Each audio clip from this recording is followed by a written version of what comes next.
So I think everyone's here. We'll start with the webinar. Ladies and gentlemen, Assalamu alaikum and a very good morning. On behalf of Islamabad Policy Research Institute, I welcome you all to today's webinar titled A Year After Annexation, Challenges to Restoring Peace and Autonomy in Indian Occupied Kashmir. Before I request Brigadier Rashid Wali Janjua, Acting President, Islamabad Policy Research Institute, for the welcome remarks, I will briefly introduce our eminent speakers. For today's webinar, we have three esteemed speakers. Our first speaker is Lieutenant General Naeem Khalid Lodhi. Lieutenant General Lodhi is a writer and an eminent defense analyst. In addition to his illustrious army career, he has also served as the interim defense minister in 2018. The second speaker is Ms. Mushaal Mullick. Ms. Malik is a human rights activist and the chairperson of Peace and Culture Organization, a non-governmental organization that works for global peace and harmony. The third speaker is Mr. Jamal Aziz. He is serving as the executive director of the Research Society of International Law. Since March 2019, Mr. Aziz has also assumed charge as director of the newly established Center of Excellence for International Law at National Defense University, Islamabad. I would now request Brigadier Rashid Wali Janjua, Acting President IPRI, for the welcome remarks. Over to you, sir. Bismillahirrahmanirrahim. I welcome the distinguished panelists and all the participants on behalf of IPRI. And before proceeding with the formal proceedings of webinar, I would like to take this opportunity to launch a book from IPRI's platform. The book is named The Paradise Under Siege, a tale of unremitting atrocities in Indian occupied Jammu and Kashmir, and is an excellent fact-based pictorial primer on the Indian atrocities and repression in a veritable paradise under worst siege witnessed by mankind. Excellent depiction of facts and scenes highlighting the plight and anguish of Kashmiris suffering the full force of Indian imperialism's wanton cruelties in flagrant disregard of UN human rights, charter, and norms of civilized conduct by the responsible states. The stark images and poignant visages speak for themselves as the struggle of liberation gains traction after each repetition of the grisly crimes against humanity. The loss of 0.5 million lives since 1947 is a testament to the ghoulish treatment meted out to the denizens of the valley, an aspect that has been captured well in the saturnine gloom that the images in the book inspire. The annexation of the Indian occupied Jammu and Kashmir on 5th of August 2019 has set in motion a chain of events that have exposed the illegality of Indian expansionism in the region. The wanton act of August 5 not only has united the disparate Kashmiri political groups, but has lit a prairie fire of resistance that has found resonance with the international community. Books like this are an humble effort to showcase the human tragedy that is unfolding in front of international community. The illegal annexation has been condemned by several international leaders, which has also been covered in the book. That includes the categorical of the notification of domicile rules 2020 by the Organization of Islamic Cooperation and its Permanent Human Rights Commission. It is hoped that the book achieves a wide readership for a worthy cause. With this, I hand over to Umar to invite the panelists for their talk. Thanks. Thank you, sir. Before we commence the session, I would just request all the participants to keep on sending their questions to me. You can use send your questions directly to me using the chat box in your Zoom application. Please mention your name and your designation followed by the question. With this, we'll start with the session, and I'd like to invite our first speaker, Lieutenant General Naeem Khalid Lodhi, who will be speaking on From Annexation to Demographic Change, India's Evolving Strategic Imperatives in Kashmir. Over to you, sir. Thank you very much. Thank you very much, Ipri, Janjua, Umar, and all the participants, excellencies, ladies and gentlemen. Assalamu alaikum. Good morning. We all know actually what has been happening in the last 1 year, and I would not like to waste time on just repeating that what was the 370, the abrogation meant, and 35A, and what are the impacts, and how the entire Kashmir Valley and the entire Kashmir, as a matter of fact, has risen against that. And not only Kashmir, but within India also, there are voices, same voices, coming against this thing. I would also like to, spend more time on what Pakistan has done so far and what else we can do, and how peace can be restored, because that is the topic that you have kept it for today. About peace, I would say only one thing, that peace never comes just because of wishes and desires. For peace, there are certain environments that have to be created, and only then the talks or the table talks and all these things they go through. And it is a lesson of history. We can just look around. When did peace, which has not really totally come even today, how did it come in the Syrian crisis? And now we are also talking about Yemen. We also know about Afghanistan.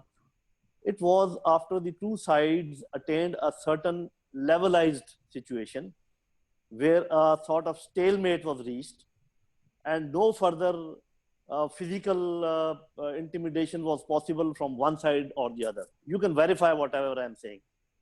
Then negotiations started. Then peace talks started. And in case of Kashmir, the situation is not like that. So if we vie for peace now, it will be from a position of weakness. And that peace will not be lasting. And again the problems will crop up. Now, what Pakistan has done? Pakistan has done very well in the diplomatic field. We all know that. The speech of Imran Khan at the United Nations Assembly, set the ball rolling. And then whatever came out from European Union and even from America, and the American president even saying that he can be helpful if there's any negotiation. So it has been internationalized to an extent where I think for a very long time it had not attained that level. So this is a great achievement by Pakistan's foreign policy.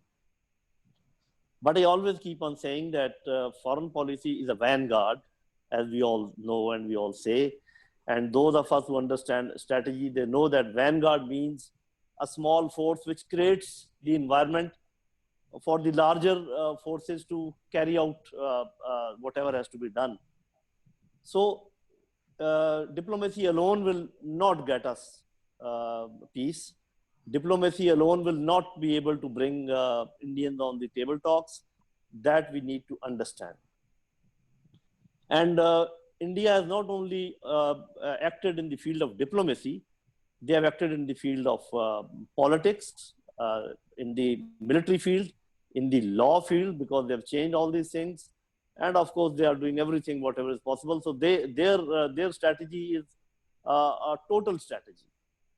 And the counter strategy from our side is a partial strategy. And I have a list of actions which I always keep enumerating at various forums. All of them are not non-controversial, and all of them may not be acceptable to all. But let me just go over that list. And keeping the environment in view, I would urge the Pakistan government to also do, or try to, or make, or at least discuss the thing which I will just put in front of you. First, because India is very openly trying to change the demography of Indian Occupied Kashmir, and it is so obvious, the world has noted it. So I think we would be very legitimate if we asked UN for population census in Azad Kashmir, Gilgit-Baltistan, and Indian Occupied Kashmir, so that none of these sides can change the demography of that area. I think there's a very sane demand, and with the help of China and other friendly countries, we can always get some UN resolution on that. We should abrogate Simla Agreement. I don't know, because Simla Agreement has been torn into pieces as far as India is concerned. They have changed the status. They have brought in new laws. They are, bombing day and night as far as the LOC is concerned. We have not said a word about it. We just want to be very good boys in the eyes of the world. I don't know why. We must take advantage of the Chinese interest, which is the recent Chinese interest, and try to get a new UN Security Council resolution for further internationalizing the issue, because now there are 5 parties to the issue: India, Pakistan, Kashmiris, Chinese, and UN. So I think we are in a position to at least refresh that resolution or get a new one if possible. Now, taking advantage of that heart-wrenching image of grandson crying over bullet-ridden body of his grandfather, which I think, Jinjua, you showed on the cover of the book, we should go to all nook and corners of the world to sensitize the world's civil societies and human rights organizations, because that is such a heart-wrenching image that it will have its effect. We should help install a government in exile for Indian occupied Kashmir, and in some friendly country, in some European country, if possible. We must try that. And there's a counter argument which comes always, yeah, no, it is not required, because Azad Kashmir Constituent Assembly has some seats for them. My dear brothers and sisters, Indian occupied Kashmir population is about 8 million, and this side is 2 to 3 million. So either you should have more than 80% seats for them in Azad Kashmir Constituent Assembly. You can't do that. Otherwise, also for install a government in exile, it is always better to have it in some other country. Ask UN.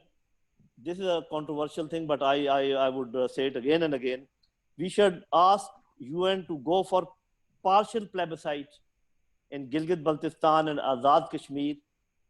We will take our forces either to the border, or we can put them in the barracks, and UN, under their own arrangements, under their own auspices, can carry out this plebiscite. We will call it partial plebiscite, which can be extended later on to Indian occupied Kashmir whenever it becomes possible. We should provide meaningful help to Kashmiri freedom fighters, because why do I say that? Now that territory has been from disputed territory, has been converted into occupied territory because of the folly of Indians, because they've abrogated 370, so they have violated the UN Security Council resolution. So now that territory is an occupied territory, and the occupied forces are there. So according to UN resolution 3324, not only the people of Kashmir can take up arms to resist that occupation, but the countries of the world can also help Kashmiris in their struggle in all possible ways, including provision of arms. This is what that 3324 says, and I think if somebody can take it out and show it on the screen, that would be very good. We should prepare a dossier on the statements of Indian political leadership, what they have said about attacking Azad Kashmir, about what they are doing in Balochistan, what they intend doing in Gilgit-Baltistan, and everybody has said that. I mean, their prime minister, their national security advisor, their officers, even one of their officer is recorded saying that the girls of Kashmir should be raped, and such atrocities they have saying so openly. Yeah, we could have prepared a dossier and taken all these things. So this is a long list I've mentioned, which things which are possible, which we have not done. And I have not yet touched the religious aspect. I'm not saying what Quran asks us to do and what our religion asks us to do, because I'm keeping that debate away. And I have also not touched on the military aspects, except I would like to say that we have a right to train our youth across Pakistan and Azad Kashmir, open military training, telling the world that because India is again and again threatening us to attack Azad Kashmir and Gilgit-Baltistan, so we will use this youth force to defend ourselves whenever it is required. I think it will be a very legitimate thing to do. And second, whatever is being done to us, we know what was Kulbhushan doing to us and his network. We know what is Balochistan Liberation Army, BRA. We also know that what is Tehreek-e-Taliban Pakistan and who has unleashed such forces on us. So we have full right to respond in the same coin. And again, let me, before I end, say that appeasement will never get you peace. If you want to get peace, first rise up to that level where a stalemate is created and Indian hegemony and Indian aggressive designs are blunted. Only then we can vie for peace. And the last one line I would like to say that this Yom-e-Istisal, I do not know who has coined this phrase, Istisal, exploitation, is a very mild term. It should have been Yom-e-Jabr, Yom-e-Istibdad, or something like that. Istisal is, and this 1 minute, silence, even if whenever somebody dies, one person dies, you always stand up in the assembly and you can have 1 minute silence or something. I do not see that what these things will fetch us. So, ladies and gentlemen, in the end, I would again reiterate that diplomacy alone will not get you peace. You have to work in many more areas. Thank you very much. Thank you, sir, for a very informative presentation. The next speaker is Ms. Michel Malik. Before I invite her to speak on the state of internal resistance, humanitarian and security challenges, I'd just like to inform all the audience members that Ms. Michel Malik, due to her prior commitment, she will be leaving the webinar shortly after her presentation.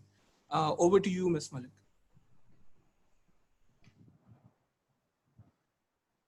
Ma'am, we can't hear you. If you could kindly unmute.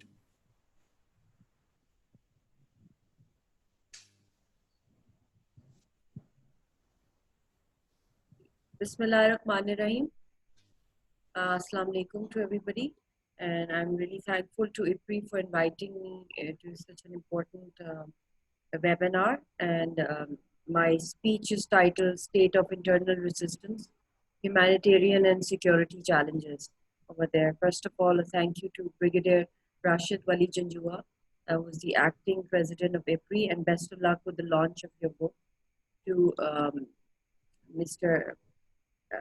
Jamal Aziz and to Lieutenant General Naeem Lodhi Sahab, who gave a very powerful speech, and his recommendations, his suggestions are very practical. And then there are other people sitting in the audience. We have Ambassador Asif Durrani Sahab. Assalamu alaikum to you. And basically, I mean, to cut short, I think coming towards the humanitarian aspect, the humanitarian tragedy of what happened in brief words was the abrogation of Article 370 and 35A. It was a method of basically through the stroke of a pen, they launched a genocide act or a death warrant against the Kashmiri people. And they snatched all the rights of the Kashmiri people and made them refugees.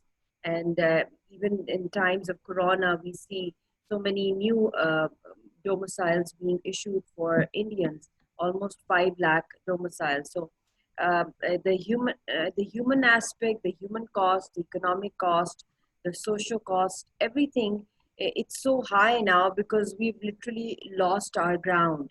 And people ask me that, I'm sure that, Kashmiris are going to resist. Is that the way forward? I've said that yes, Kashmiris are coffin clad. They will fight till their last drop of blood. But I'm afraid the way India is trying to cosmetically change the demography and convert the Kashmiris into a minority and to settle lakhs and lakhs of Indian families over here and building 2 lakh homes for Indian families and construction policies for building Sainik colonies, selling land, thousands of acres of land to industrialists in India. I mean, this in no way can be combated by Kashmiris alone, though they are resisting. But India, on the other hand, is also locked up the entire leadership. They're house arrested, they're in jails, and there's a blanket ban on political mobilization, on the Hurriyat. There's no internet, there are no food supplies over there. There's a lack of medicines over there. So the whole situation right now is leading towards a holocaust, and it's been almost it's a year now to this draconian act of de-enfranchising the Kashmiris and dismemberment of Kashmiri people. But I think now it's the time to act, because a lot of you have obviously read about what's happening in Kashmir. Even on Eid, there was no Kashmiris were not allowed to go to the mosque. They were not allowed to pray. It was a curfew-like situation for them. Schools and colleges have been closed for a year. The women, the children, everybody as a whole is suffering over there. And we see this criminal silence all over the world. I mean, they do condemn it. There have been reports, but no action has been taken against India's Black Act. So I think our main focus must be on ways of how to countering this lawfare that India did. This was not a warfare. This was a legal act through which they stripped all the rights of the Kashmiri people, be it their economic rights, the banking system, that's under the control of the center, Delhi now. All the universities, colleges, educational institutes, they're also under the control of the Home Affairs Ministry now, especially during the Corona times. All the tourist resorts, the golf clubs, everything. And even the Mehkama Awqaf, the religious shrines, they have been taken over by New Delhi and all their assets.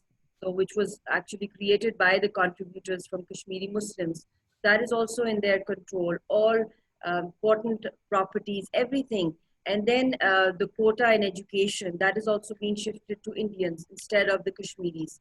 Their job quotas as well, and the IAS officers, the Kashmiri officers, have been posted elsewhere within India on very less important positions, while non-locals are being shifted to run the administration from Jammu. And then the land banks, the thousands of canals have been earmarked, and they have been, allotted to non-state subject holders.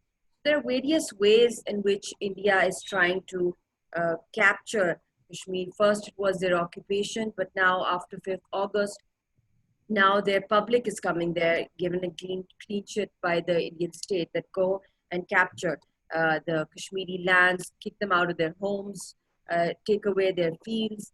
So there is also a very strong apprehension which is expected to be granted to the 8 lakh Indian soldiers, domicile certificates to them, and to the 6 lakh migrant laborers also. So at the scale at which they are changing the demography and they're parachuting the Indians over there, how long can Kashmiris resist? So this act of genocide, which is the highest crime in the world, I think we need to explore all those avenues of stopping this massacre, this genocide, this Holocaust against the Kashmiri people before they become extinct. So I have some suggestions, and I agree with General Lodhi that yes, it's very important that we think about a government in exile, because now that the entire leadership has been banned, and especially my husband, Muhammad Yasin Malik, he is in Tihar death cell, and the rest, Mirwais and Mr. Gilani, they're also house arrested. So it's literally right now a leaderless movement, though the sentiment is homegrown and it's deep rooted. But we need to realize that, now it's the responsibility of Pakistan and of the Kashmiri diaspora overseas to take charge and to spread the message of the Kashmiris, and to encourage and to raise the morale of the Kashmiri people, and at the same time advocate that issue on international forums, where obviously it is the UN Security Council, under the international law parameter, international humanitarian law, in the ICJ, in the ICC, and the way, you showed the photograph of that young little kid, 3-year-old boy who was sitting on his grandfather's dead body, trying to wake the dead conscience of the world. That photograph in itself is a powerful proof, and it can be used for constituting some UN Commission of Inquiry, and we can work on that to persuade the United Nations to hire chief prosecutor for International Criminal Court to open formal investigations and bring justice to the perpetrators. And we have so many examples in IOK. Just in July, we lost 26 people, 26 youth were martyred over there. So I think it's important to exercise the international mechanism, and I think it's very, very important that the Foreign Office, they must set up a legal cell over there to respond to this to this lawfare. And under Chapter 6 and 7 of the UN Charter, any dispute which can endanger international peace and security, that can be taken up at the Security Council.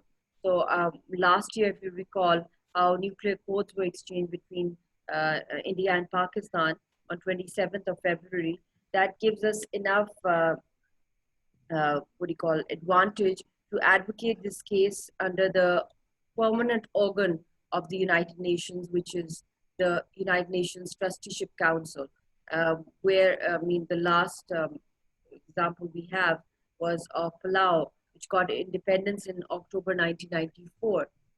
Because the UN Trusteeship Council is used as an administration for movements of right to self-determination or territories that are heading towards a right to self-determination. So I think we need to try to engage them as well, to at least administer this region for 10 years of IOK.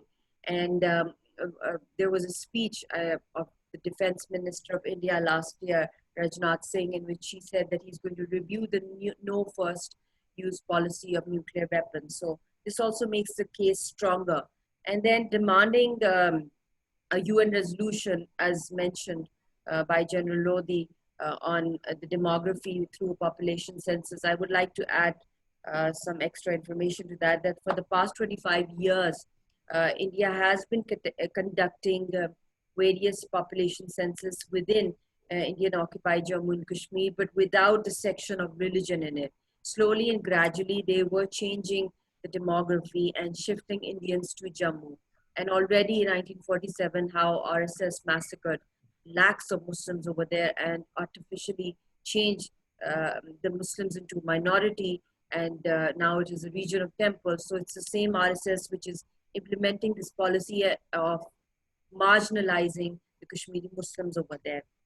So and especially in times of Corona, when the international focus is on COVID-19 and the world is depopulating areas, especially prisons. But here in IOK, we see totally different steps being taken by the Indian state, that they're issuing various policies, various domicile certificates, residency certificates, and shifting a lot of Indian families over here, and also building new concentration camps, underground cells, to torture Kashmiris.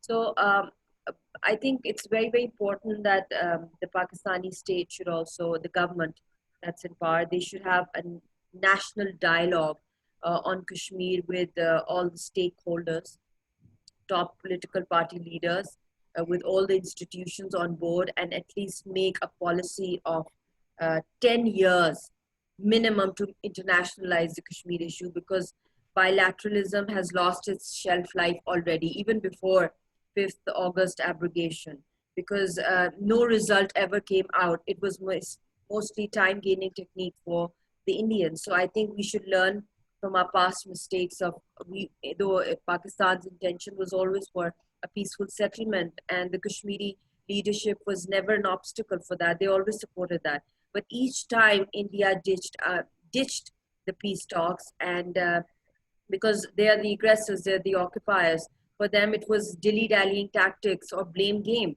in the end. So confidence building measures and all the agreements that took place after Shimla, I think now we need to revamp our policy and once and for all decide that, we have to focus on getting the right to self-determination for the Kashmiri people through the UN. And secondly, I think engaging with the neighbors also around India, because everybody is irritated by the fascist policies of the Indian regime. What's happening internally within India is also weakening their economy and their stability and their so-called secular fabric through Modi's fascist policies of Hindutva and saffronization, and what he did after the abrogation of Article 370 and 35A. I think no country in the world welcomed that step.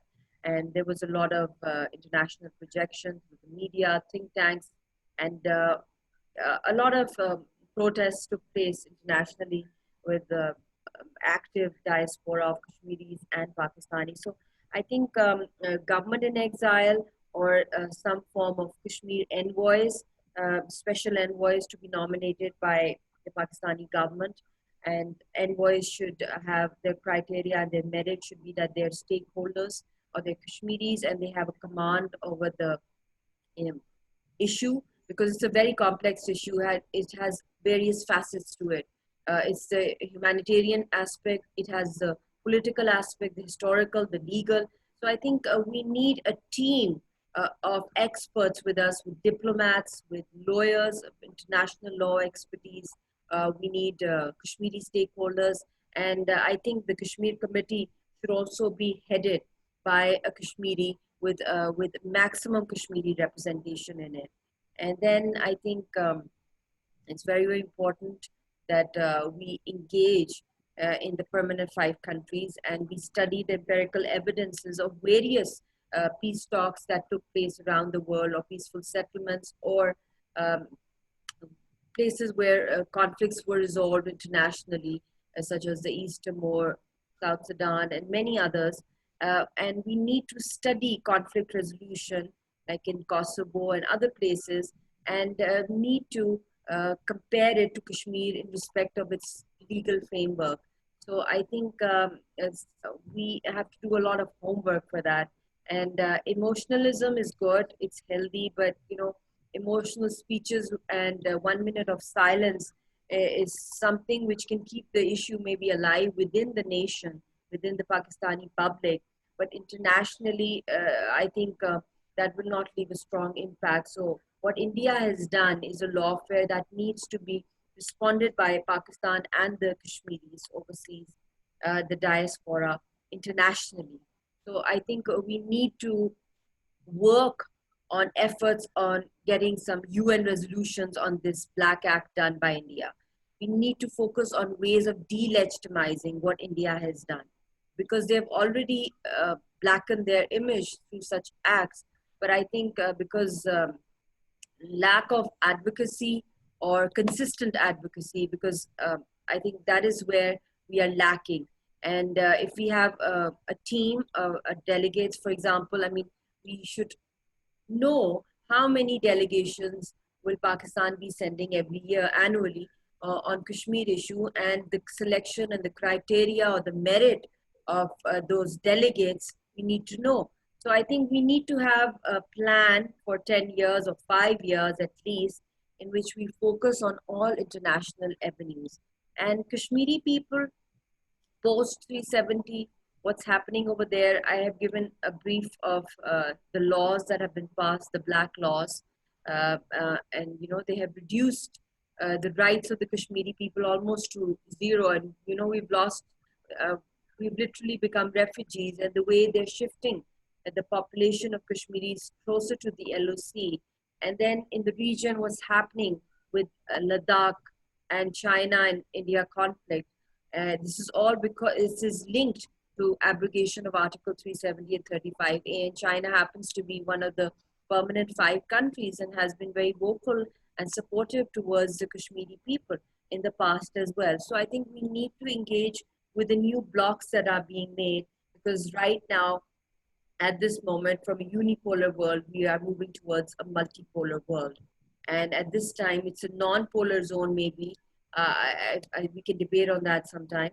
But I think our focus should be on all those countries, especially the permanent 5, to engage them in creating lasting peace within the region. And India is the spoiler of peace and stability in the region. And I think that in itself is a proof that unless and until Kashmir issue is not resolved, India can at any time wage war in the region. And because the Indian state, the current regime, believes that war or killing minorities, especially doing acts against the Kashmiris, will get them the Hindu vote and they will win.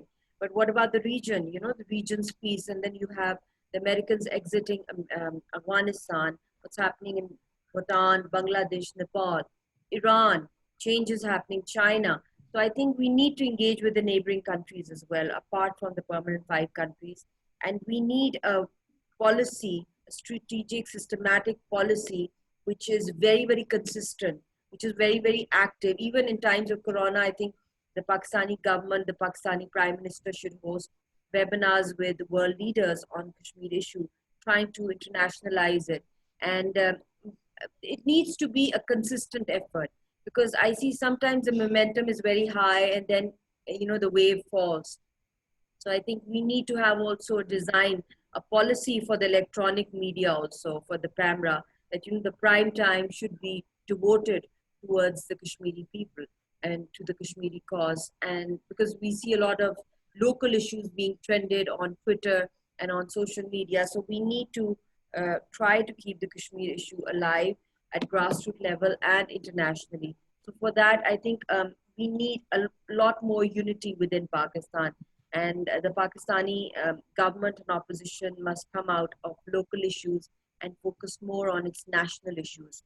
So I think lack of unity is also one of the reasons where the public is united, but the political leadership, I mean, the blame game keeps continuing. So that is also something which has kind of weakened our position on Kashmir issue. So we need to focus on that.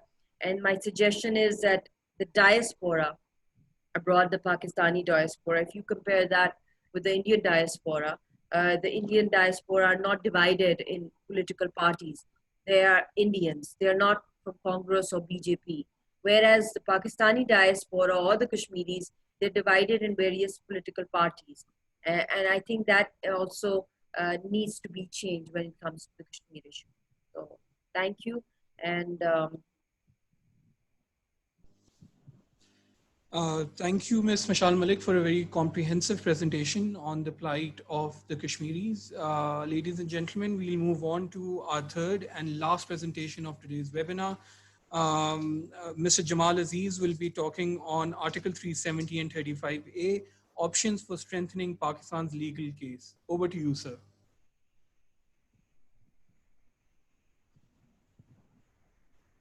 So if you could just unmute.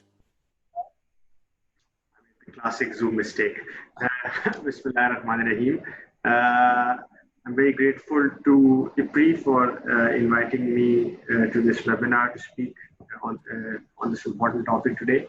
I'm grateful to the speakers preceding me for informing the discussion in such an enlightening fashion. The legal case for Kashmir is a very dense and a technical, tricky area.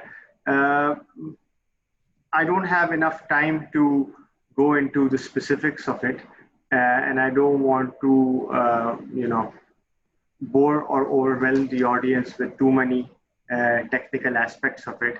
But I will try to cover it in a broad brush approach, and not focus too much on what happened last year on 5th August, but more speak specifically on our policy options, and also take this opportunity for some introspection, because ultimately as patriotic Pakistanis, we need to acknowledge some of the mistakes that we have made, or some of the oversights that we have made, especially on the legal aspects of our engaging with Kashmir. So when we discuss the issue, when the issue is discussed of the legal aspects of the Kashmir dispute, there are two views that I have encountered in my decade plus of experience in this, working at RSIL. One approach is that Kashmir is primarily a political dispute with some legal aspects, and ultimately the solution will be political with the law following course. The other argument or other viewpoint that I encounter is that we have a strong legal case grounded in the UN Security Council resolutions. Why has the world not taken notice? And it has turned a blind eye because of geostrategic compulsions. Now, neither approach is entirely correct nor entirely incorrect in my view. But there is a need for introspection on why the legal aspects of this dispute have not been well understood in our policy making circles and not forcefully argued. And the reason, one of the major reasons for that is our broader approach to international law. In Pakistan, our broader approach to international law is to treat it like any domestic legal dispute.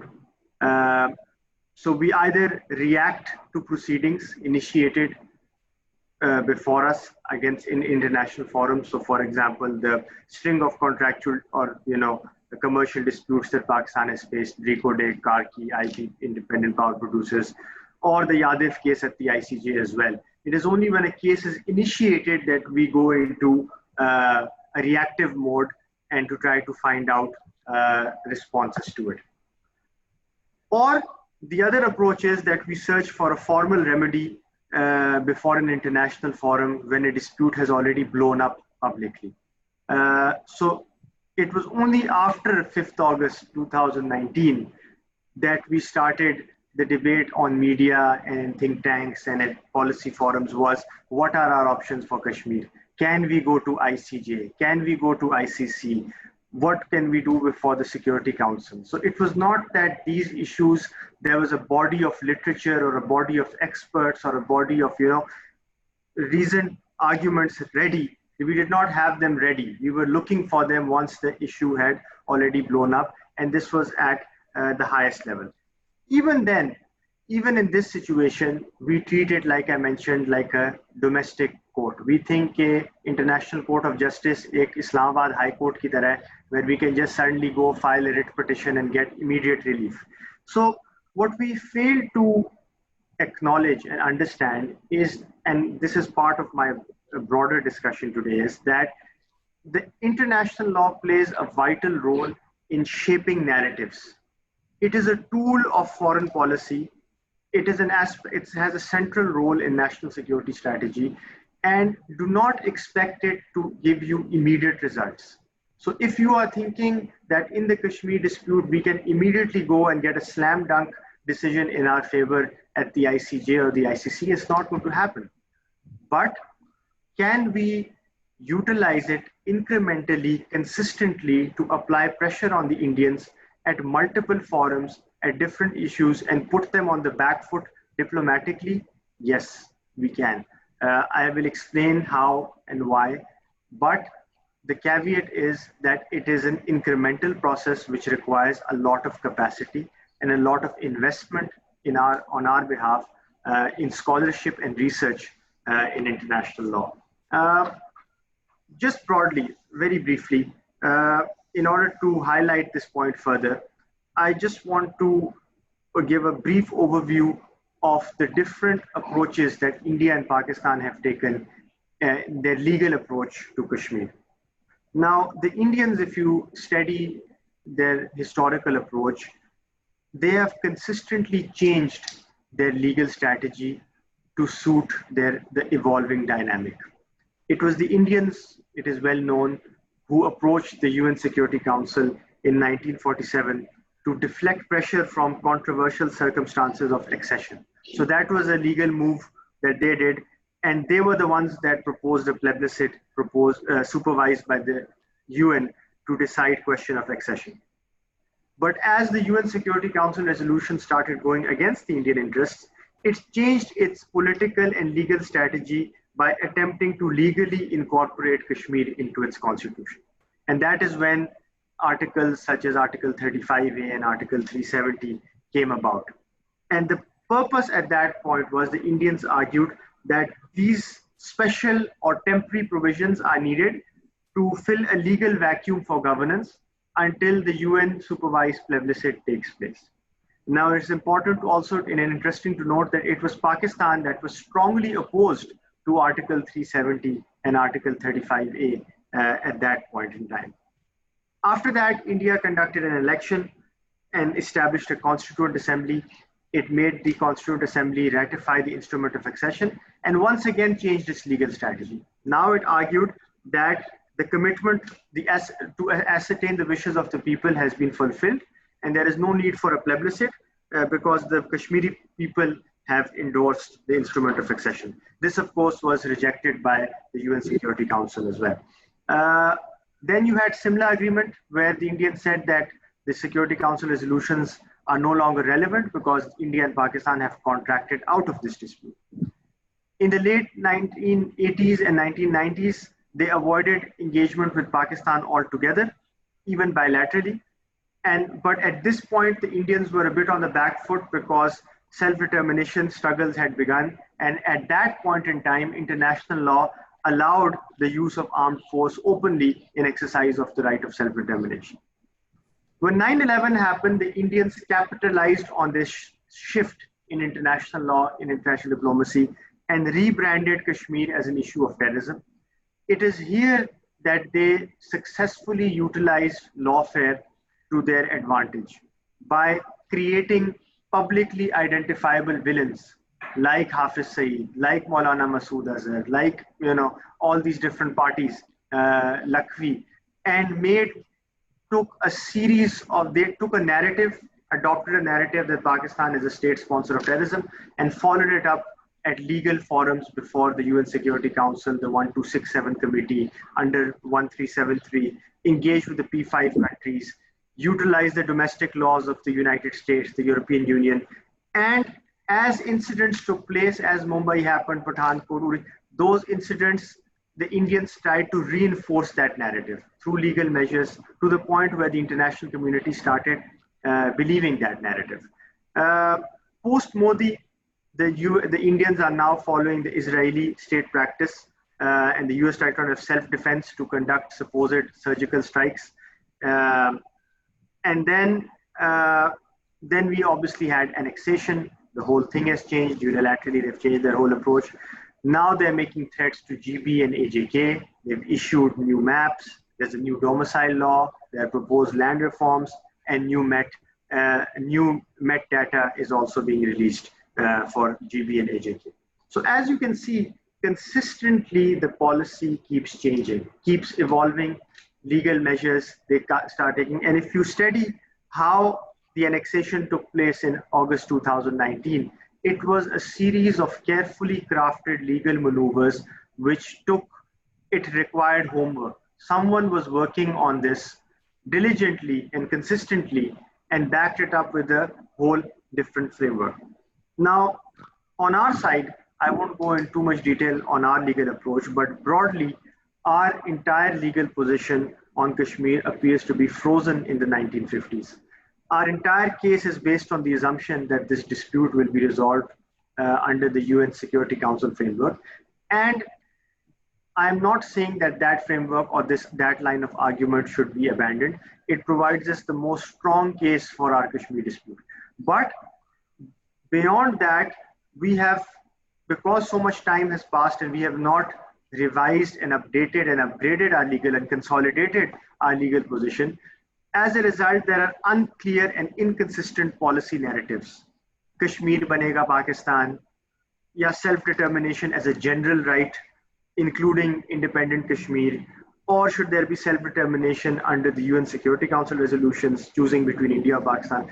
There's a lot of confusion on different aspects. And there's not enough homework under each option on what do we want, how do we go about it. The legal status of AJK and GB has obviously been given a special status to comply with the UN Security Council resolutions. But we have not done any background work on how that can evolve. I'll speak about that more towards the end. Our support to Kashmiris, has also been, as a result, uneven. on this regard. Now, all of that is a bit of doom and gloom scenario, but that's not the case. I was just laying the ground for where we have kind of stumbled. But Indian actions of 5th August 2019 provides us with a historic opportunity to reset the status quo on Kashmir. India had put us on the back foot for 20 years by relying on the terrorism card and refusing engagement. 5th August 2019 provides us with a historical opportunity to undo the damage to the Kashmir cause by focusing on a new and established lawfare narrative. And that is the occupation paradigm. Kashmir was always an occupied territory. The events of 5th August made that an occupation into an illegal annexation as well. But what we need to understand is that occupation under international law is a question of fact. It is based on the customary international law, and there is specific criteria that if that criteria is fulfilled, the territory is an occupied territory. Now, we, in our engagement with the international community, with academics, with think tanks, need to be fully well-versed with this legal jargon and develop research that clearly and conclusively proves that India, Jammu and Kashmir is in a state of occupation coupled with illegal annexation. I can tell from experience in dealing with this issue for many years now that this narrative of Pakistan is not fully believed by academics and lawyers in Hague, Geneva, Washington, and London. But when you engage with them properly, having done sound and proper research, their views begin to change. The main implications of being in an occupation paradigm is that then the state of Jammu and Kashmir becomes in a state of armed conflict and international humanitarian law applies. The Indian liabilities for international crimes goes beyond simply international human rights violations. It elevates into war crimes and crimes against humanity as well. And this, because we have started a narrative and a successful and a good narrative at that BJP government is following a Hindutva policy and is a fascist government. We're drawing parallels with, the Nazi regime of World War II. This narrative will only be further reinforced if we take the correct legal mechanisms to support this narrative. So I don't have enough time to explain how that would happen, but some caveats are important at this point. Firstly, this is a highly specialized area of law and it is no joke. So if we're going to engage in this narrative, we need to invest in this area ourselves in Pakistan. We need capacity in this area at the Foreign Office, at the Ministry of Law, and at all the relevant strategic institutions. Once we adopt the language of IHL in our foreign policy, we need to start building the case for war crimes. Again, like I mentioned in the beginning, it's not going to be something that happens overnight. You're not going to get convictions and international support overnight, but you need to start building the case. You need to identify specific instances. What happened on a specific date by which unit to which victim. Collect the evidence, reach out to witnesses and victims, and study and highlight the relevant applicable laws under the Geneva Conventions, under customary law, under the range of case law that has developed in international tribunals on this. Then you make a public database on IHL and IHRL violations in an occupation framework. You make that accessible, open to everyone. And then you wait for events to unfold which reinforce your narrative. You identify and create perpetrators. We need to have specific commanders identified and specifically and then you target them in different ways. There is universal jurisdiction that can be followed. That's an option but you need to develop legal expertise from now on in this specialist form of litigation. And beyond that, you don't need to always have the ICC or the ICJ as an option. There are multiple laws of different countries where you can pinch and target the Indians. There are Leahy laws in the United States which prevent as US military assistance to any units that have been involved in war crimes or crimes against humanity. You can start filing applications under that. There are immigration laws of many, many countries which prevent people accused of war crimes from getting citizenship, their children from getting visas. There's an EU sanctions regime. So all of these options are also available to you, which are much below the threshold and can be pursued immediately. You need to draw as many parallels as possible of the Kashmir dispute with the Israeli-Palestine, with what Israel is doing in Palestine. There is a lot of new resolutions of the UN Security Council, a lot of judgments, a lot of decisions of the ICJ, which can be very beneficial for us, and we need to draw as many parallels into that as possible.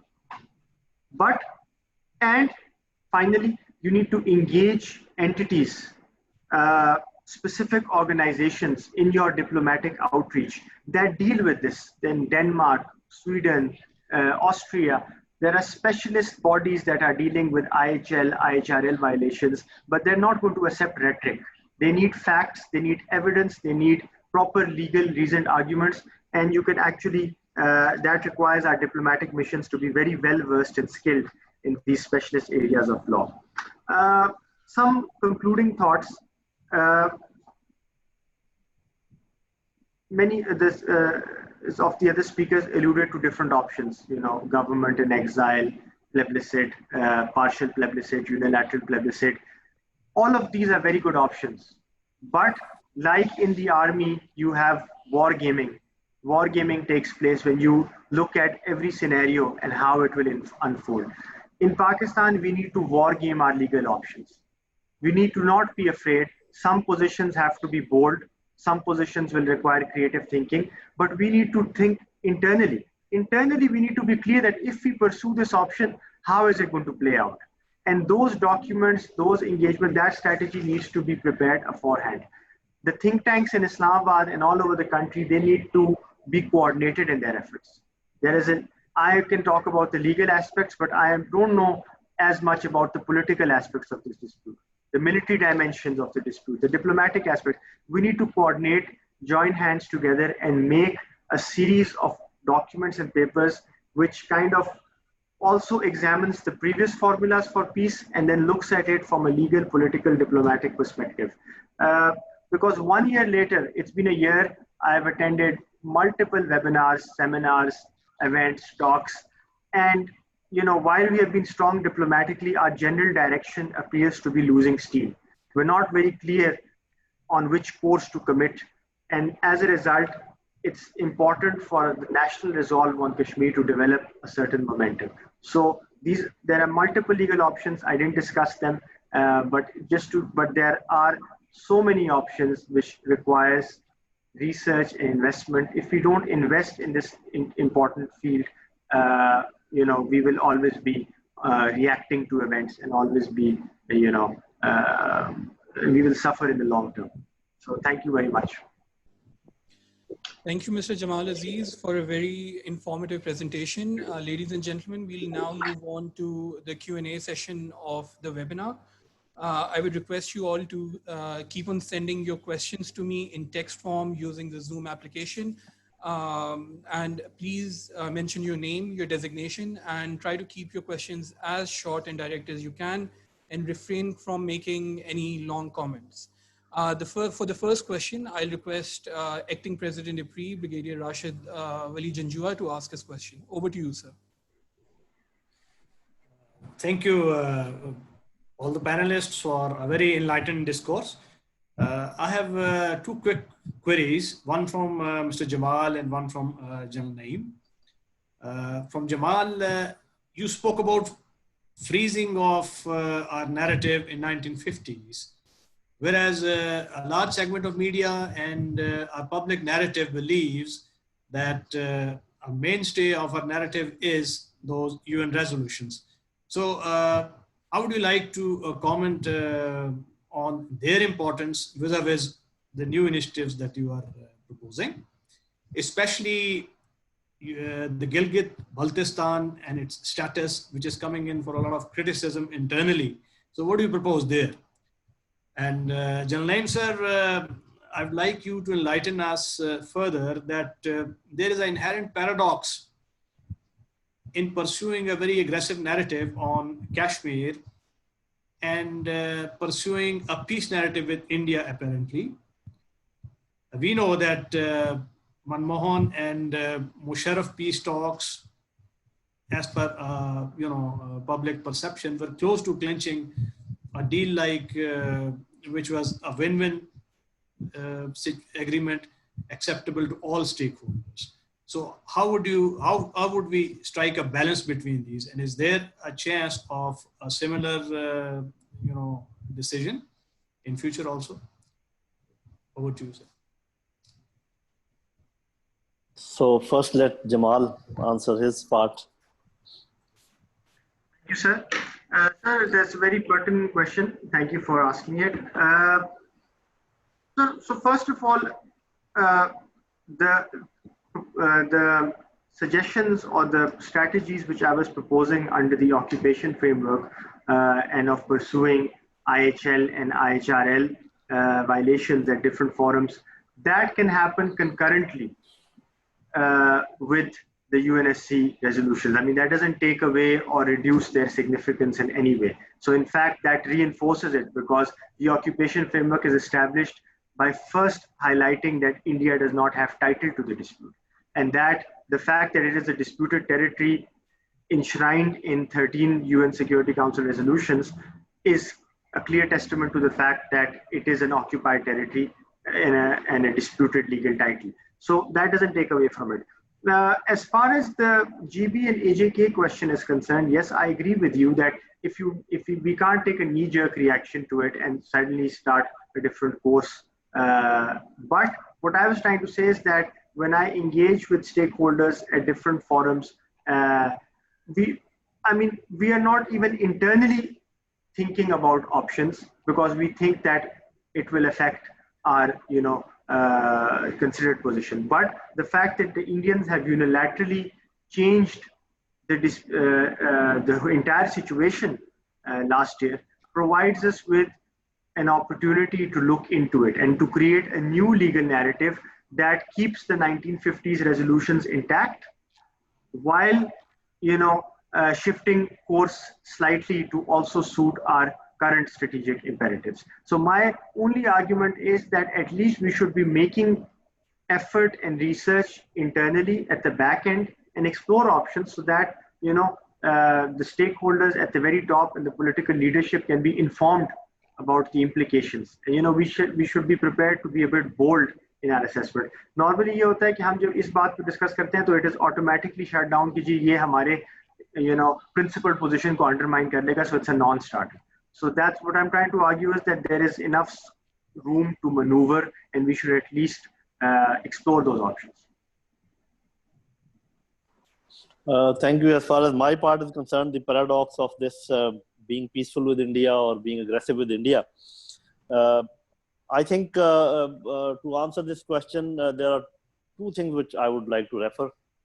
One is the principles of negotiations, where it says, it is a book definition, that if you negotiate from a position of strength or from a position of weakness, the difference will be very clear. And partially, going into the area which you asked from Jamal, that we can anchor our things in the UN resolution, all right, that should be our first position. And then once the negotiations start, then of course you can alter your position a bit, but giving up your position right away probably is not the right thing. This is my view. Okay, now this was first, the principle of negotiation, and secondly is the behavior of Indian mindset.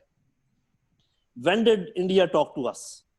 In 1947-48, they went running to UN. Why? Because there was military pressure on them, and the forces were moving in beyond Azad Kashmir and were threatening some of their areas. And if you just extend this argument, if you just find out in history that at what all times they were talking to us, and just try to relate the environment of those times, you will understand what I'm saying. So we also ask this question, question very quite normally, and that why the world is not worried about the situation and all that. Actually, the world was worried initially, but once they saw, in my opinion, this is my assessment, once they saw that two nuclear powers are not likely to clash because one power is quite aggressive, the other is quite defensive. So that settles the whole issue. They have no problems. They know that because of this defensive attitude of Pakistan, there's no likelihood of any clash between India and Pakistan. That is why they're not taking any interest. So what I'm suggesting is that bring the environment, and we are capable of bringing the environment at least to that extent. And I'm not only proposing military things, what all Jamal was saying, I agreed to that, and Michel was also, and I have my own. And I only say that please pay them back in the coin. And in that area, we are not very bad. So unless you create an environment of parity and a stalemate, you will not be able to negotiate with Indians. And also, it would be against the principles of negotiations. Thank you. Thank you, sir. The next question is from Ambassador Asif Durrani. His question is to Mr. Jamal Aziz. Do we have precedents whereby legal course has facilitated to the right to self-determination?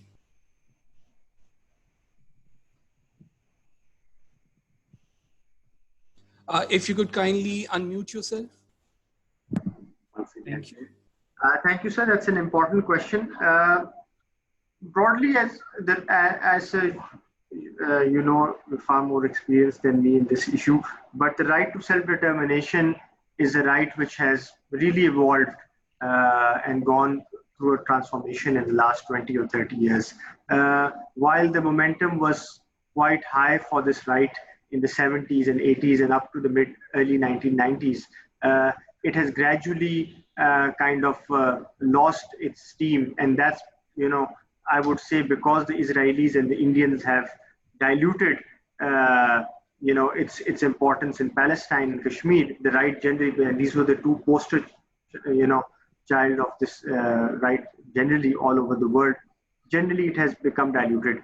But there are two takeaways from this. One, in 2019, the International Court of Justice, in an advisory opinion, ruled that the United Kingdom had unlawfully taken control of the Chagos Islands, which was an island which had US and UK military naval bases from Mauritius. So Mauritius filed advisory opinion before the ICJ, and it framed its question in a very intelligent and a very legal manner. It didn't openly say that the UK is an unlawful occupation of this island and that the right of self-determination should be given to it.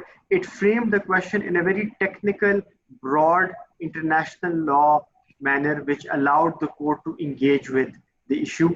And the ICJ ruled 12-1 that the process of colonization had been was not correct, and that the UK was an unlawful occupation, and as a result, the UK had to return that island. So that is a case from just a couple of months ago, which has not really been evaluated or studied from a policy perspective here.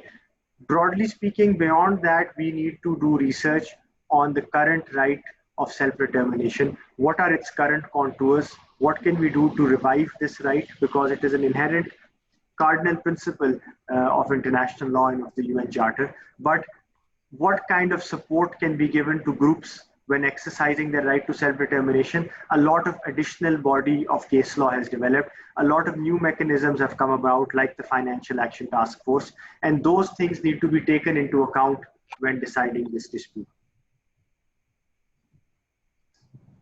Thank you, Mr. Jamal Aziz. The next question is again to you. This is from Waleed Jawar, who is an assistant research officer at IPRI. His question is, earlier in the year, the European Union Parliament delayed a vote that was to criticize the Citizenship Amendment Act, allegedly because of Indian diplomatic pressure. how far do you think can Pakistan's strategy succeed in taking up the Kashmir case to more geopolitically powerful countries? So again, obviously, geostrategic compulsions, economic realities will, allow countries to make these kind of decisions. What we need to do is to call them out on their own game. Our argument cannot simply be based on emotionalism, that, just the plight of Kashmiris, they're suffering and the world is turning a blind eye. Only pictures and these arguments are not going to do it. So, for example, the European Union has its policy on illegal annexations. It has a regulation that a council directive that when Crimea was annexed by the Russians, they came up with a policy on how European Union states should deal with illegal annexations under international law. Now, that is a very interesting document for which parallels can be drawn. But where we will face difficulty is in establishing that Kashmir is an occupation and that this territory was illegally annexed. When we make this argument, the Indians are going to push back, European academics are going to push back. So we need to be strong in furthering our views to make sure that those principles apply to us as well. So for example, the European Union directive mentions that companies should not be making investments. Companies of European states should not make investments in states which are under illegal annexation. I have if I would read out. So it says the European Union's Directorate General of External Policies recommends that states adopt the following policies in cases of occupations and illegal annexations. 1, an unequivocal statement that the annexation will not be recognized. 2, prohibition of measures like investment that might support the annexation, including support for economic activity in the occupied territory under the aegis of the occupying power. Sanctions against the occupying state in case the occupation is in violation of international law, and sanctions amounting to asset freeze and visa ban against those individuals who are responsible for the annexation or who benefit from it. So this is just a snippet. There are multiple options that you can pursue, but that requires very careful, targeted diplomacy. Thank you, Mr. Jamal Aziz. The next question is to Lieutenant General Naeem Lodhi. Sir, the question is from Hassan Raza. He is a student at IMDC here in Islamabad. He says, in your view, what are the shortcomings or the weaknesses in Pakistan's policy in Kashmir's dispute at diplomatic fronts? I think the first and foremost weakness is our internal disharmony, if I would say. Because, as Jamal also alluded that, and Michel also said that we must have one consistent agreed upon policy where no political party or no faction is out of that understanding. And I think that is one main thing which we must try to forge. We must call some all parties conference or all stakeholders conference, I should say, because not only political parties, and sit down, forge out a policy, and then ask everybody to support that policy. That is one. And secondly, I think what I've been saying and what Jamal has been saying, we've been pointing out all the areas where we need to work more. So I think lawfare is one field where we need to fill in a lot of blanks. We are doing good as far as diplomacy is concerned, only political diplomacy. That is not enough. We have to carry out lawfare. We have to carry out other aspects. I would also say that some military aspects of the thing so that we can create some sort of parity situation. So if I have to indicate one weakness, that is internal disharmony. And of course, along with it goes the economic weakness also, because I'm of the view that your international politics, which is foreign policy, your economy and your strategy, they are intertwined. If you do well in one, you are likely to do well in the other two also. But if you're not doing well, let us say in foreign policy, you will also suffer as far as your economy is concerned, and then it will impact on your strategy also. So these things do not go in sequence or tandem, as some people say that first let us build our economy And once we are economically strong, by who's going to let you become economically strong unless you have a good foreign policy and also a good strategy? So this strategy, economy, and they're all intermingled. So it is not one after another. It has to be pursued simultaneously with prudence, with understanding, and rhetoric aside, of course, cool understanding, cool analysis, and all that. So I think one policy, the continuity in that policy, that is what is missing as far as Pakistan is concerned. Thank you, sir. The next question is to Mr. Jamal Aziz. In your presentation, you spoke of publicly identifiable villains that India has been using since 9/11 very consistently. So the question is that what kind of sanctions against Indian actors, such as political leaders or military commanders, can be undertaken by mobilizing multilateral forums or bilateral initiatives? Thanks for that.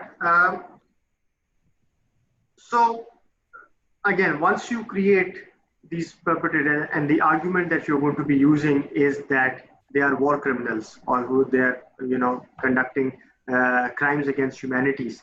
And they obviously you have to satisfy, or at least try to, your arguments have to be based on fact and law as opposed to just, rhetoric. So once you are, then there are multiple methods. So for example, the European Union has an official journal that every year issues lists of specific entities and persons that have engaged in war crimes, and specific sanctions are taken against those individuals under EU law, and EU member states are directed to take, certain measures against all these issues. So it has been very effective against the members of the Myanmar army. Myanmar generals have recently been placed on this list as well. As I mentioned, the United States has a Leahy law. Leahy law prevents U.S. military assistance to entities and units that have been involved in human rights violations or crimes against humanity. The Canadian government has a law on this, a domestic law on this. The Swiss, the French, the Germans, and the Scandinavian countries, they have domestic laws that specifically deal with this issue. Argentina is a very interesting country because Argentina has, there is a concept known as universal jurisdiction. So in universal jurisdiction, the principle is that some countries say that because crimes against humanity or war crimes are of such a grave nature that they are directed at they endanger humanity as a whole, then the perpetrators should not be able to shield behind their nationality. They should be tried wherever they are found. So General Pinochet of Chile was targeted under this principle as well. But universal jurisdiction is a very technical area, and it doesn't, you can't just file a claim for it. So 5 countries in the world accept this: Germany, France, Spain, the UK, and Argentina. But other than Argentina, the other countries, it would be difficult to make a link because you need to have a territorial nexus, meaning that the Indian Army commander or politician needs to have nationality or some link with that country. Argentina is a unique country because you do not need to have that territorial or citizenship nexus. So before the Argentinian courts, there are cases pending against Israel for their crimes in the Gaza Strip. There's a case against Saudi Arabia for their crimes in Yemen. There is a case against Myanmar for the genocide against the Rohingya. And there are a case against Spain for the crimes committed during the Franco leadership. So this is something which I don't have time to explain in more detail, but something that we can pursue at different forums. Thank you, Mr. Jamal Aziz. Another question for you. Lieutenant General Naeem Lodhi, in his presentation, he spoke about how Pakistan, one of the steps that Pakistan could take was to abrogate the Simla agreement. So my question to you as a legal expert, what are your views as to, is it something that is doable? And if so, what are the implications for the Kashmir conflict? How does it impact the Kashmir conflict? Thank you. So firstly, General Saab's assertion is correct. Pakistan has the right legally to withdraw from the Simla agreement because it is a material breach of what the Indians have done. This unilateral move was a material breach of a treaty which allows a party under international law to withdraw from it. I won't comment on whether this is advisable or not, because this requires more study, and it's something which needs to be done with the political, diplomatic, and military leadership on the advisability of it. But yes, it can technically happen under international law. But also beyond that, the Indians incorrectly argued for many years that Simla was a reason why the issue had become bilateral. But my reading of it is, and that's maybe a discussion for later, is that Simla did not limit the Kashmir issue to a bilateral issue. It was still subject to Article 103 of the UN Charter, which says that whenever there is a potential of a dispute between a UN resolution and a bilateral issue, the UN resolutions will prevail. So it was not something which Pakistan contracted out of, but it's something that we need to consider more formally. Thank you, Mr. Aziz. The next question is from Mr. Guldad. He is the Director of Research at Pakistan Institute for Conflict and Security Studies. His question is directed to Mr. Jamal Aziz. His question is, can't we prove that Indian moves on Kashmir are actually annexation as per breached Simla agreement that calls that no country would take unilateral moves coupled with UNSC resolutions on Kashmir that call for plebiscite, which is only possible when Kashmir's demographic has not been changed? Could you repeat that question? Your voice broke up in the middle. Yeah, so he asks that can't we prove that Indian moves on Kashmir are actually annexation as per breached Simla agreement that calls that no country would take unilateral moves coupled with the UNSC resolutions on Kashmir that call for plebiscite that is only possible when Kashmir's demography has not been changed?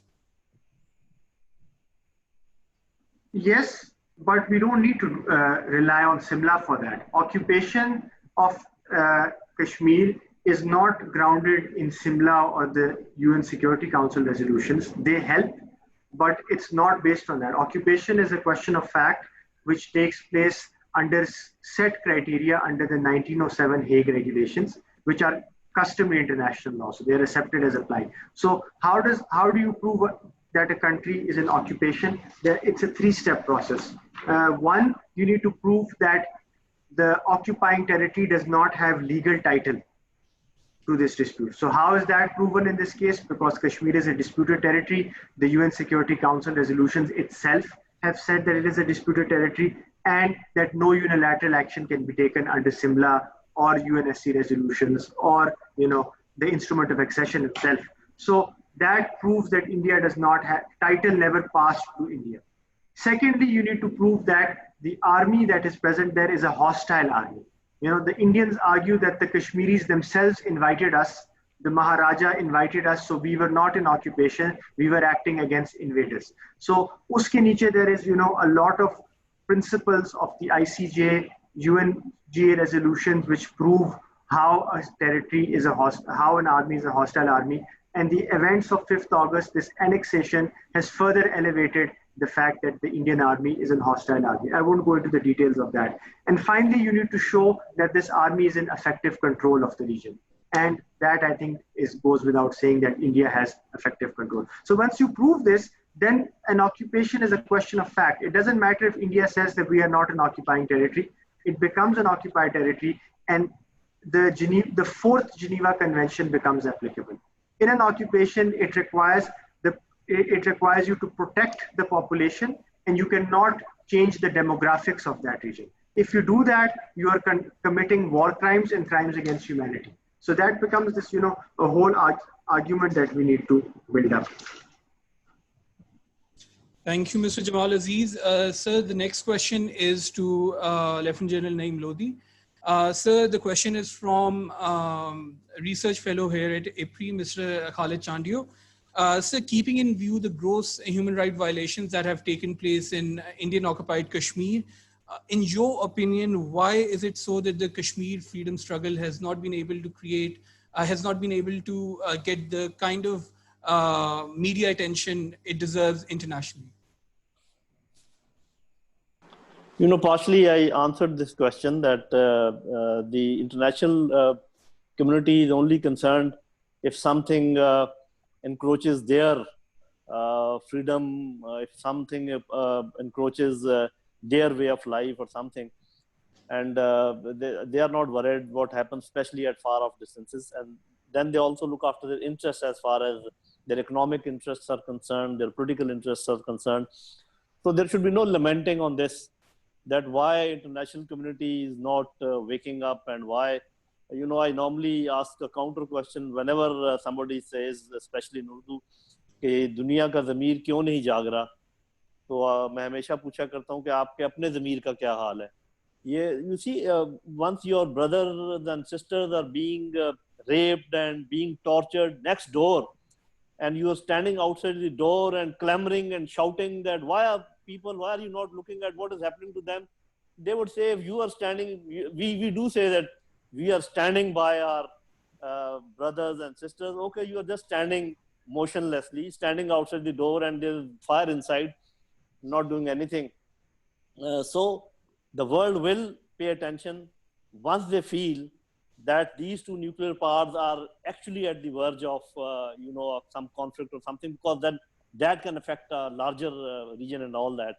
But as I said, they are quite satisfied because of our attitude that nothing is going to happen, because of our defensive attitude, I would say.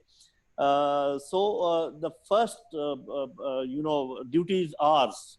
Of course, I am a soldier, so I say that, and this is not something rhetoric. It is a clear-cut, bookish argument which I am going to make, that no indigenous struggle succeeds unless it has got a good external support with them. This time, I'm sorry to say, Pakistan is not supporting them the way they deserve it. Okay, sir. Thank you, sir. We'll move to the last question for this webinar, and I would request both the speakers to kind of chip in with their point of view on this question. So whenever we talk about the Kashmir conflict, there's a lot of talk of engaging the Pakistani diaspora, you know, abroad. What, in your views, options or what steps can be taken by the Pakistani government to kind of better engage the Pakistani diaspora internationally? If I am allowed to say first, I think Michal Sahaba gave a very good answer to this question once he said that unfortunately our diaspora is divided into parties and you know, political ideologies outside. It is all right once it comes to elections or supporting your candidates, but once it comes to national interests like Kashmir, our embassies, they have this you know, this duty, I would say, that should be their paramount duty. And if Ambassador Durrani is around, he can give his views on that. They should make sure that on things like Kashmir, there's no division within the diaspora outside, one. And secondly, the diaspora should also be equipped with legal arguments, what Jamal is saying. And before you really wind up, I must say that I've learned a lot. And because of Jamal Aziz, and thank you very much, Jamal, for that. You know, these are the arguments which this young man is making, that we must equip our diaspora with all this. And we must tell them that if we take any other stance, there are various stances that people take, the third option and division of Kashmir and this basic thing and plebiscite and all that. After internal discussion, we must make one stance and then give it out to the diaspora that this stance is most sustainable. And later on, we can think of other things. But for the time being, let us all be one on this thing, that we should demand this. And then they should have, you know, conferences and, you know, days, Kashmir Day and all such things they should be doing. So there's a lot that can be done. I think our Foreign Office should pay more attention as far as this aspect is concerned. Thank you. Thank you, sir. Mr. Jamal, your views on this? Thank you, General Saab, for your kind endorsement. It really means a lot. I agree with the same suggestions which Jamal Lodhi has highlighted, you need to have a clear strategic direction. We need to make, and that comes from the top. And once you have that, then you engage the diaspora with one narrative, because otherwise there is division, because there is uncertainty, there's inconsistency, there is confusion. It's okay to have diverse views, but we need to have diverse view, but at least the agenda should be one.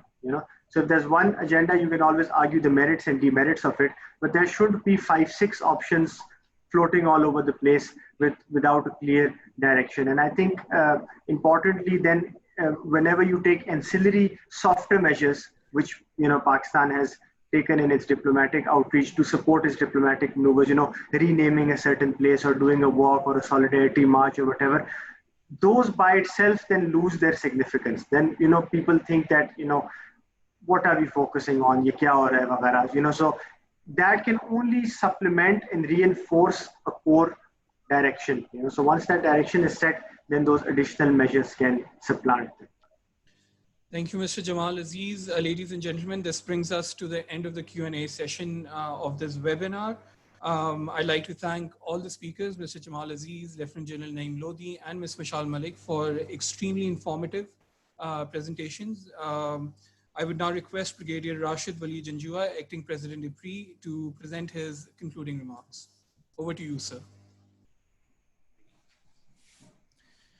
Sir, I just want to thank the distinguished panelists again for a very enlightened discourse, and we all stand educated. The most important takeaways from this discourse were, as Mushaal mentioned, that there is a need for a consistency in our advocacy, and also to expand the envelope to include lawfare, taking this issue to International Court of Justice and other international fora. We need a complete unanimity of opinion and internal unity, and a grand national dialogue from amongst all the stakeholders proposed by Jamal Lodhi is a wonderful idea. And a most important takeaway that he mentioned was his, stress on a consistent policy and a holistic policy where all strands of national policy, including economic policy, our strategic policy, our foreign policy, they must be interwoven into a coherent whole, so that a unanimous, strong, and a consistent messages are sent to international community also, and to our adversary also. And at the national level, we need to understand that there is a need to move beyond our stated positions and explore new grounds in lawfare, as far as our military and foreign policy dimensions of national policy as well. So this webinar and its proceedings, I can assure the participants and our distinguished panelists that we would like to benefit, and we would like to make a report also, and we would like to share the final report with the panelists for their views and maybe some additions or deletions before its wider dissemination. So it will go a long way in initiating a new policy debate amongst all the stakeholders. So I once again thank the distinguished panelists for their wonderful effort in educating us. Thank you, sir.